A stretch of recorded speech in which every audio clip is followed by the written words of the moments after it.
এবারে কি সম্পর্ক আপনি যে ফাইম ভাই স্মোক গ্রেনেড ইউজ করতে বলতেছেন? সম্পর্ক আছে দেখি বলতেছি। দেখেন, স্মোক গ্রেনেড যদি আপনি সঠিকভাবে ইউজ করতে পারেন তাহলে স্নাইপার দিয়ে আপনি কোয়াড্রা কিলো করতে পারবেন, কিন্তু এনিমিরা আপনাকে একটা গুলিও লাগাতে পারবে না। স্মোক গ্রেনেডের সঠিক ইউজ করার জন্য আপনারা কিন্তু একটা স্মোক গ্রেনেড এমন জায়গায় মারবেন যে জায়গায় কিনা আপনি ঢুকতে পারেন, ঠিক আছে? তো আমি দেখেন, আমি কিন্তু ওপেন ফিল্ডে স্মোক গ্রেনেডে ঢুকে কিন্তু একটা শট লাগাই দিছি, এদিকে আরেকটা শট লাগাই কিন্তু এই প্লেয়ারটাকে ডাউন করে দিছি। আবার এই ক্লিপে দেখেন আমি কিন্তু স্মোক গ্রেনেড মারছি আর সাথে সাথে কিন্তু এই প্লেয়ারটাকে এডব্লিউ সুইচিং করে ওয়াইপ আউট করে দিছি। তো আপনারা কিন্তু এরকম ভাবে স্মোক গ্রেনেডের ইউজ করে কিন্তু যে কোনো প্লেয়ারকে ওয়াইপ আউট করতে পারে। যখনই দেখবেন যে স্মোক গ্রেনেড একদমই ধোয়া ধোয়া হয়ে গেছে, তখনই আপনারা কিন্তু স্মোক গ্রেনেডের ভিতরে ঢুকবেন, ঢুকে গিয়ে কিন্তু আপনারা একদমই বসে পড়বেন বা আপনারা শুয়ে পড়তে পারেন। শুয়ে পড়লে কিন্তু আরো বেশি ভালো হয়। তারপর আপনারা কিন্তু এডব্লিউ এর স্কোপ ওপেন করবেন, দেখবেন যে আপনি কিন্তু এনিমিদেরকে দেখতে পারবেন কিন্তু এনিমিরা আপনাকে দেখতে পারবে না। এটারই ফায়দা উঠে আপনারা কিন্তু পুরোপুরি একটা স্কোয়াডকেও ইজিলি ওয়াইপ আউট করতে পারবেন। আর এনিমিরা জাস্ট একটাই কথা বলবে, মা মুঝে কুছ দিখাই नहीं दे रहा माँ। আর আপনি বলবেন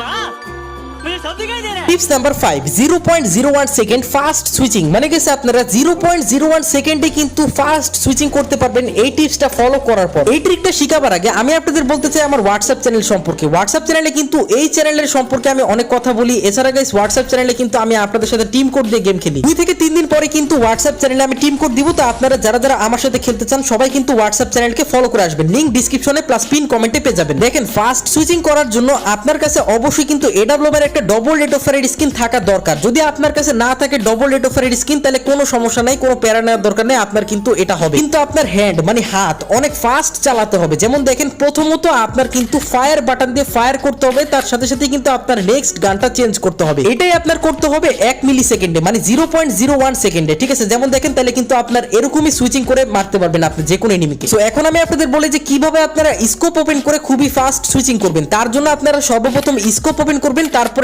লেফট ফায়ার বাটন দিয়ে কিন্তু ফায়ার করবেন। লেফট ফায়ার বাটন দিয়ে অবশ্যই মনে রাখবেন, লেফট ফায়ার বাটন দিয়ে তারপরে আপনারা কিন্তু নেক্সট গানটা চেঞ্জ করবেন। আর এটা আপনার করতে হবে 1 মিলি সেকেন্ডে, মানে 0.01 সেকেন্ডে। তাহলে দেখেন যে আমি যেভাবে সুইচিং করতেছি আপনারাও কিন্তু এভাবে সুইচিং করতে পারবেন। দেখেন, ফাস্ট সুইচিং করা ভালো, কিন্তু আমি আপনাদের একটা কথা বলি, যদি আপনি ফাস্ট সুইচিং করেন তাহলে আপনার ম্যাক্সিমাম গুলিগুলোই কিন্তু ফেক ড্যামেজ হতে পারে। মানে আপনি এনিমিকে ঠিকই ড্যামেজ দিতেছেন, শো করতেছে, কিন্তু আসলে কিন্তু এনিমির গায়ে একটা ড্যামেজও লাগেনি। এজন্য গেছে আমার মতে আপনারা একটা শট মারার পর মিনিমাম 1 সেকেন্ড বা 2 সেকেন্ড পরে কিন্তু এনিমিকে আরেকটা শট মারবেন, তাহলে দেখবেন যে ফেক ড্যামেজ দেখাবে না আর ইজিলি কিন্তু ওই প্লেয়ারটা ওয়াইপ আউট হয়ে যাবে। আর স্নাইপার সম্পর্কে তাও যদি আপনাদের কোনো ডাউট থাকে তাহলে আপনারা অবশ্যই আমাকে কমেন্টে জানাবেন। আর হ্যাঁ, যারা যারা এখনো পর্যন্ত হোয়াটসঅ্যাপ চ্যানেলে ফলো করেননি তারা কিন্তু হোয়াটসঅ্যাপ চ্যানেলে ফলো করে আসবেন। লিংক কিন্তু ডেসক্রিপশনে প্লাস পিন কমেন্টে পেয়ে যাবেন। এই ম্যাচটা আমি কিন্তু শুধুমাত্র এডব্লিউ চালাইছি, তাই দেখেন 12 কিলে কিন্তু এই ম্যাচটা ভুয়াও করে ফেললাম। বিআর র্যাঙ্কের 5টি মিস্টেক করলে গ্র্যান্ড মাস্টারে যেতে পারবেন না। তো মিস্টেকগুলো কি কি জানতে হলে এখনই ভিডিওটাতে ক্লিক করেন। দেখা হচ্ছে এই ভিডিওটাতেই।